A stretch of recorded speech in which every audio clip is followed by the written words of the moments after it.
Hello students, आज आपण शिकूया स्टँडर्ड डेव्हिएशन. ह्याच्यापूर्वी आपण क्वार्टाईल डेव्हिएशन आणि मीन डेव्हिएशन शिकलेलो आहोत. क्वार्टाईल डेव्हिएशनमध्ये Q1च्या आधीचा भाग म्हणजे आधीचे 25% आणि Q3च्या नंतरचा भाग म्हणजे शेवटचा 25% डेटा हा इग्नोर केला जातो. तर मीन डेव्हिएशनमध्ये काय केलं जातं? मीन डेव्हिएशनमध्ये आपण साईन इग्नोर करतो, म्हणजे आपण मॉड ऑफ व्हॅल्यू जी घेतो त्याच्यामध्ये डिफरन्स जो आपण काढतो की नाही त्यातला साईन आपण इग्नोर करतो. मग हे जे आहेत ते ड्रॉबॅक आहेत आणि ते ड्रॉबॅक रिमूव्ह करण्यासाठी स्टँडर्ड डेव्हिएशन ही नवीन मेथड आपण वापरतो. ही नवीन मेथड आहे स्टँडर्ड डेव्हिएशन आणि ती सगळ्यात महत्त्वाची आणि एक रिलायबल मेजर ऑफ डिस्पर्शन आहे. ती कार्ल पियर्सन याने 1893मध्ये इन्व्हेंट केलेली आहे. मग त्याची डेफिनेशन कशी आहे? Standard deviation is defined as positive square root of the mean of square of deviation taken from the mean. It is positive square root of the mean of square of deviation taken from the mean. It is abbreviated as SD and it is denoted by Greek letter sigma. तर याच्यामध्ये आपण काय करतोय, तर आपण मीन काढायचं आहे. तो मीन जो आहे तो आपल्या एक्समधून मीन वजा करायचा आहे आणि त्याचं स्क्वेअर करायचं आहे आणि तो स्क्वेअर जो आहे त्याला डिवाइड बाय n करून त्याचं स्क्वेअर रूट काढायचं आहे. तर आपण आता त्याचे पुढच्या स्लाईडमध्ये आपण बघूया की त्याचे मेरिट्स डिमेरिट्स काय काय आहेत. तर हे जे SD जे आहे त्याला रूट मीन स्क्वेअर डेव्हिएशन किंवा सेकंड मोमेंट ऑफ डिस्पर्शन असं सुद्धा म्हणतात. It is a absolute measure of dispersion आणि त्याचा कोइफिशियंट काढण्यासाठी SD कोइफिशियंट काढण्यासाठी SD अपॉन मीन हा फॉर्म्युला वापरला जातो. That is also sigma upon X. याचे merits: it is rigidly defined, it is based on all observation, it is capable of further mathematical treatment, it has sampling stability and it is more accurate and reliable measure of dispersion. Demerits: it is not easy to calculate for common man, it is difficult to understand. खरंच आहे ते, बघा फॉर्म्युले आपल्याला पण वाटतं सोडवताना की जरासं अवघड आहे. It gives more importance to extreme values and less importance to the items near to the mean. It is not suitable for distribution with open end classes. It is useful in further statistical analysis such as skewness, kurtosis, correlation and regression. It is widely used in biological studies. It is used in fitting normal curve to frequency distribution. हे त्याचे uses. आता त्याच्यानंतर जसं आपण combined मीन काढला होता तसं combined SD पण काढता येतो. It is the one of the property of standard deviation की आपल्याकडे ग्रुप्स दिलेले आहेत. समजा की ग्रुप 1मध्ये N1 आयटम आहेत आणि ग्रुप 2मध्ये N2 आयटम आहेत.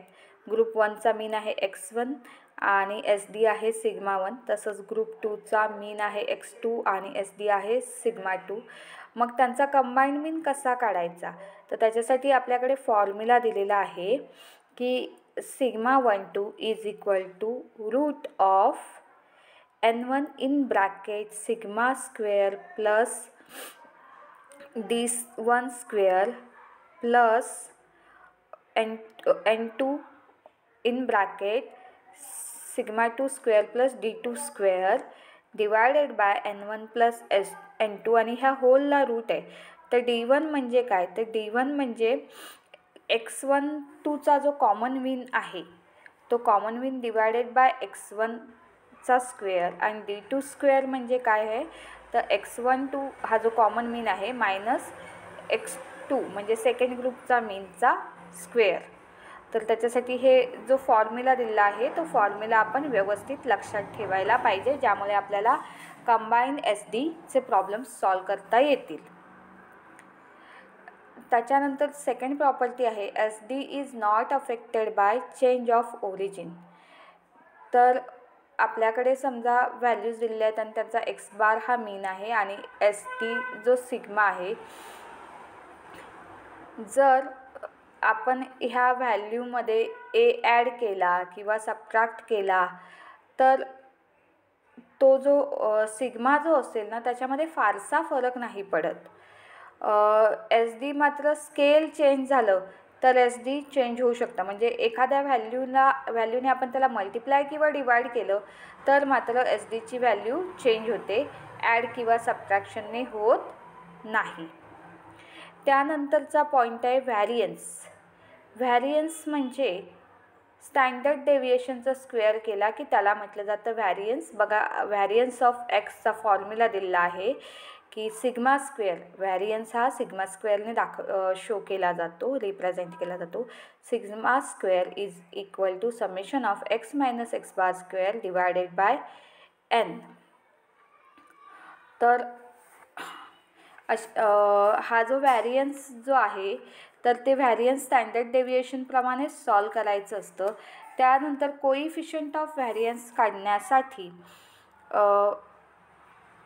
कोइफिशियंट ऑफ व्हॅरियन्स हा कंपॅरिझनसाठी काढला जातो आणि त्याला सी व्ही असं म्हटलं जातं. तर सिम्बॉलिकली सी व्ही लिहिताना S D divided by mean multiply by 100 हा फॉर्म्युला वापरला जातो. आणि तो मीन जो आहे तो आपण मॉड ऑफ वापरतो व्हॅल्यू, म्हणजे पॉझिटिव्ह किंवा निगेटिव्ह साईन ज्या आहेत त्या आपण त्यावेळेला कन्सिडर केल्या जात नाही. जेव्हा आपल्याला दोन वेगवेगळ्या ग्रुपमधली व्हॅरिएबिलिटी चेक करायची असते त्यावेळेला आपण कोइफिशियंट ऑफ व्हॅरिएशन घेतो आणि त्याच्यावरून ते दोन ग्रुप्स कंपेअर करतो. ज्या ग्रुपचा सी व्ही स्मॉलर असेल तर तो ग्रुप हा जास्त स्टेबल आहे किंवा जास्त कन्सिस्टंट आहे असं समजलं जातं आणि त्याची व्हॅरिएबिलिटी जी आहे व्हॅरिएबिलिटी कमी आहे असं म्हटलं जातं. इट हॅज लेस व्हॅरिएबिलिटी. आणि ज्या ग्रुपचा सी व्ही किंवा ज्या डेटाचा सी व्ही हा ग्रेटर आहे तर तो लेस कन्सिस्टंट आणि मोर व्हॅरिएबिलिटी असलेला आहे असं म्हटलं जातं. हा जो सी व्ही आहे, C V can be also use for comparing relative consistency of price of shares of 2 or more companies. दोन कंपन्यांचे शेअर वगैरे कंपेअर करायचे असतात ना त्यावेळेला सी व्ही यूज केला जातो. त्यामुळे जर एखाद्याला शेअर मार्केटमध्ये इंटरेस्ट असेल तर तो ह्या सी व्हीचा उपयोग करून घेऊ शकतो. आणि ज्या कंपनीचे शेअर जे आहेत ते जास्त कन्सिस्टंट असतील, त्याच्यामध्ये फ्लक्च्युएशन कमी असेल तर त्याच्यावरून आपण ते शेअर विकत घेऊ शकतो, ज्यामुळे आपल्याला शेअरमध्ये लॉस येणार नाही. तर सी व्ही हा शेअर मार्केट्समध्ये वापरला जातो. तर ह्या व्हिडिओमध्ये मी तुम्हाला एस डी स्टँडर्ड डेव्हिएशन आणि कोइफिशियंट ऑफ व्हॅरिएशन सांगितलेलं आहे. त्याचे फॉर्म्युलाज लक्षात ठेवा जे तुम्हाला पुढच्या व्हिडिओजमध्ये एक्झाम्पल सोडवण्यासाठी उपयोगाला येतील. थँक्यू.